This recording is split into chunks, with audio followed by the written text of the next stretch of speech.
Recall the flow from earlier in the course where you start with a model that you train in TensorFlow. You then convert that model to TensorFlow-Lite format using tools that are part of the API. Your converted model can be optimized to run on smaller systems. It's then deployed to the edge.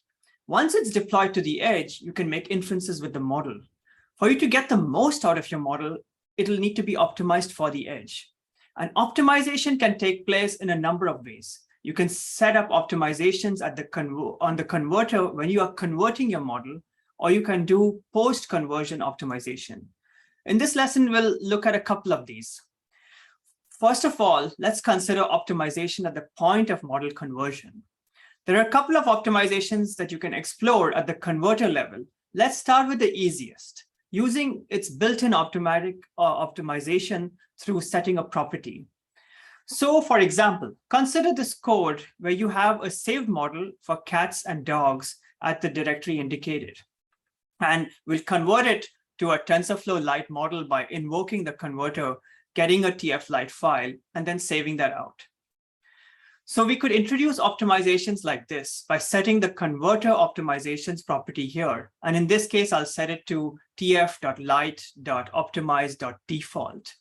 There are a few options for you, what you can do over here. So let's explore them.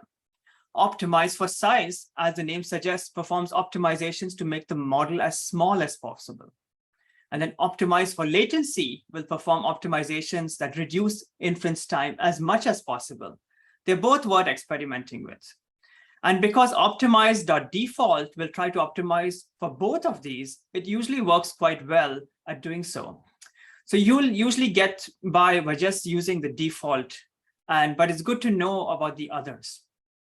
As an example, when I was using cats versus dog model that we were discussing here, my model size was about 9 megabytes.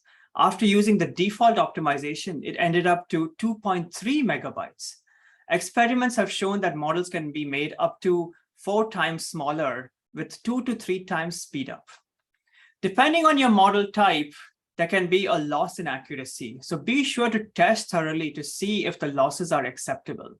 For example, my cats versus dog model dropped from about 99% accurate to about 96% accurate when using this optimization.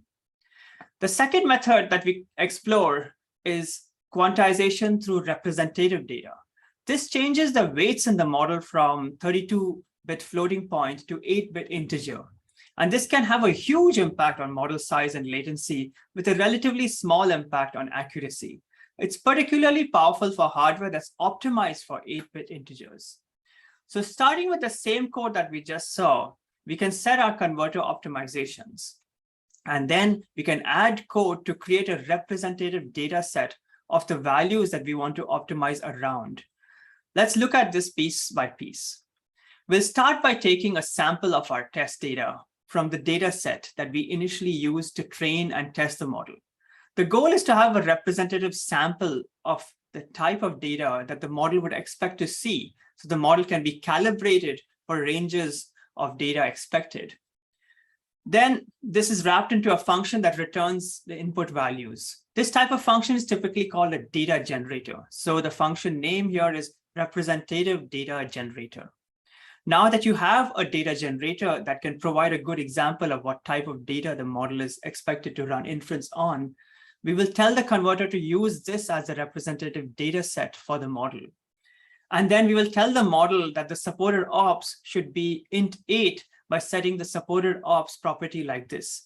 If you want to compress to int 8, which is recommended for hardware that supports it, you can use this property value, tf.lite.offset.tf_built-ins_int8. Note that this interface is constantly evolving and the API surface might change, but the underlying concepts should remain the same. Now that we have explored coding optimizations and quantizations at the converter level, it's your turn to try them out in the Colab. Play with the different options and explore the impact of the optimization.